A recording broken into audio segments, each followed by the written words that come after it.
ஆகாஷையும் வந்து ஒன்று சேர்க்கணும். 2 பேருமே ரொம்ப எப்போ பார்த்தாலும் சண்டை போட்டுட்டே இருக்காங்க. இது எனக்கு ரொம்ப வருத்தமாக இருக்குது. வீட்ல எல்லாருக்குமே ரொம்ப கஷ்டமாக இருக்குது அப்படின்னு சொல்லிட்டு ராகவ் உணர்றாரு. உடனே அபி கிட்ட உதவி கேட்குறாரு. அபியும் வந்து சரி ஓகே அவங்க 2 பேரும் ஒன்று சேர்க்க ஒரே வழி தான் இருக்குது. அல்வாவும் மல்லிகைப்பூவும் வாங்கிட்டு வாங்க அப்படின்னோடனே என்னது அல்வாவும் மல்லிகைப்பூவும் உனக்கு வாங்கிட்டு கொடுத்தா அவங்க சரியாயிடுவாங்களா? எனக்கு இல்லைங்க அவங்களுக்கு தான் அப்படின்னு சொல்லி சொன்னோன்னே அவங்களுக்கா எப்படி அல்வாவும் மல்லிகைப்பூவில் வந்து சரி பண்ண முடியும் அப்படின்னோடனே அதெல்லாம் உங்களுக்கு புரிஞ்சா எப்படி அதுக்கெல்லாம் நீங்கள் சரிப்பட்டு வர மாட்டீங்க அப்படின்றாங்க. இங்கே பாரு இப்படிலாம் பேசுனீங்கன்னா அப்புறம் அவ்வளோதான். இப்போ என்ன அல்வாவும் மல்லிகைப்பூவும் வாங்கிட்டு வரணும் அவ்வளோதானே, வாங்கிட்டு கொடுங்க அப்புறம் நடக்க வேண்டியதை பாருங்கள் அப்படின்னு சொல்லிட்டு சொல்கிறாங்க. என்ன இவ எல்லாம் தெரிஞ்ச ஒரு மாதிரி பேசிகிட்டு இருக்கா அப்படின்னு சொல்லிட்டு யோசிச்சுட்டு சரி நான் வரேன் அப்படின்னு சொல்லிட்டு போகிறாரு. இங்கே வந்து என்ன பண்ணுறாரு அந்த டைமில் முரளி வராரு. வந்து ராகவை பற்றி ரொம்ப ஒன்றுக்கு 2 சொல்லி பேசிகிட்டு இருக்காரு முரளி. அதை கேட்டு வந்து அப்படி செமையாக டென்ஷன் ஆகிறாங்க.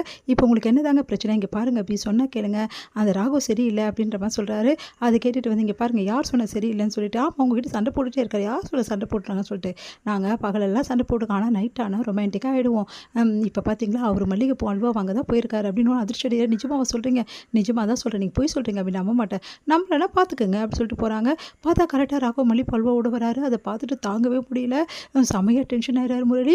உடனே வந்து அந்த மல்லிகைப்பூ அல்வாவை பார்த்துட்டு எல்லாருமே வந்து அபிக்கு தான் வாங்கி வந்துருக்காரு ராகவ் அப்படின்னு சொல்லிட்டு சந்தோஷப்பட்டு இருக்காங்க. இங்கே அபியும் வந்து எல்லாம் முன்னாடி வாங்கிக்கிறாங்க. இதை பார்த்துட்டு வந்து தாங்கவே முடியல முரளிக்கு, செம கடுப்பாராரு. என்னது இது நடக்குது அப்படின்னு சொல்லிட்டு சுந்தரியும் செமைய டென்ஷனாக அப்படியே பார்க்குறாங்க.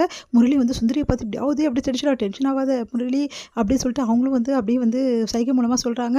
அடுத்து வந்து எங்கள் ஆகாஷ் கிட்ட வந்து மல்லிகைப்பூ அல்வாவையும் கொடுக்குறாரு. நீ அணு கிட்ட கொஞ்சம் சமாதானப்படுத்துன்னு நான் பண்ண மாட்டேன்றாரு. இங்கே பாரு வீட்டில் எல்லாம் நல்லா இருக்கணும்னா நீ இப்படி பண்ணி தான் ஆகணும்னு அணு கிட்ட வந்து கொடுக்குறாரு. அணு சந்தோஷமாக அந்த மல்லிகைப்பூ வந்து ஆகாஷ் கையில் வச்சுக்கிறாங்க. அடுத்து ஸ்வீட்டி 2 பேரும் சாப்பிட்டு ரொம்ப சந்தோஷமாக இருக்காங்க.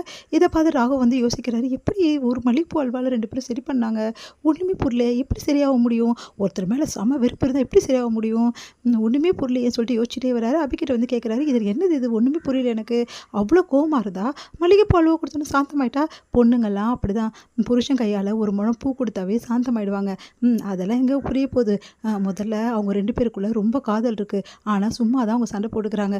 காதல் ரொம்ப இருந்தால் கண்டிப்பாக எந்த பிரச்சனையாக இருந்தாலும் ஒரு நிமிஷத்தில் போயிடும். காதலை பற்றி உங்களுக்கு என்ன தெரியும்? உங்களுக்கு தான் எதுவுமே தெரியாது, எப்போவே டெரராக தானே இருக்க தெரியும், இல்லைன்னா பொண்டாட்டி மேலே சந்தேகப்பட தெரியும் அப்படின்னு ஒன்று செம்மையாக டென்ஷனாக ஆகும். யாரை பார்த்து என்ன சொன்ன, காதல்லாம் எனக்கு தெரியாதா? எனக்கு புரியுது நீங்கள் யாரை பற்றி சொல்கிறீங்கன்னு புரியாது, மதுவை பற்றி தானே சொல்கிறீங்க. ஆமாம் மதுவை நீங்கள் லவ் பண்ணீங்க, அதுக்கப்புறம் அவங்கள பிரிஞ்சுட்டீங்க, அதுக்கப்புறம் வந்து உங்களுக்கு தெரியல அப்படின்னு அந்த விஷயம் எனக்கும் தெரியும், நான் மதுவை பற்றி மட்டும் பேசலை, நான் உன்னை பற்றி தான் பேசுகிறேன் அப்படின்னு அதிர்ச்சி அடையில். நீங்கள் என்ன சொல்கிறீங்க? ஆமாம் உன்னை உருகி நான் கல்யாணத்துக்கு முன்னாடி லவ் பண்ணியிருக்கேன் தெரியுமா அது உனக்கு? அந்த நிமிஷம் நான் உன்னை அப்படி பார்க்கலனா இந்நேரம் ஆகாஷ் என்ன பண்ணுறான் அணுவை, உன்னை வேறு மாதிரி தாங்கியிருப்பேன், உன்னை அந்த அளவு தாங்கியிருப்பேன், இந்நேரம் உன்னை நான் எப்படி வச்சுருப்பேன் தெரியுமா அப்படின்னு அப்படியே யோசிக்கிறாங்க. அபி உண்மையிலேயே நான் இப்படி லவ் பண்ணாரா?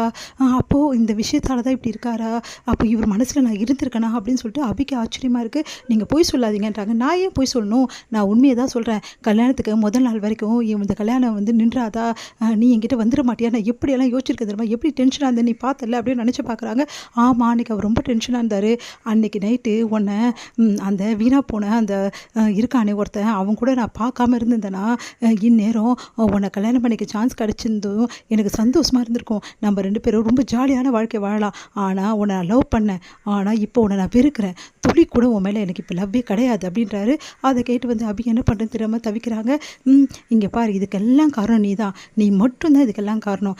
நீ வந்து வீட்டுக்காரர் லவ் பண்ணாமல் இருந்துட்டு என் அக்காவுக்கு துரோகம் பண்ணாமல் இருந்தீங்கன்னா இந்நேரம் இது எல்லாமே நல்லபடி முடிஞ்சிருக்கும். ஆனால் நீ பண்ண வேலைக்கு நீ அனுபவிச்சு தான் ஆகணும். இது உனக்கு நான் கொடுக்குற தண்டனை. காலம் ஃபுல்லாக நீ உன்னை நான் பிரித்துன்னு தான் இருப்பேன் அப்படின்னு அதிர்ச்சி அடைகிறாங்க. அபி அப்படியே பார்த்துட்டே இருக்காங்க. ராகவ் அங்கே வந்து போகிறாரு. அபி கதிரி அழகிறாங்க. அவங்களால தாங்கிக்க முடியல. அவர் என்னை விரும்பினாரா, அவர் மனசில் நான் இருந்தேனா, அப்புறம் ஏன் இப்படி நடந்தது?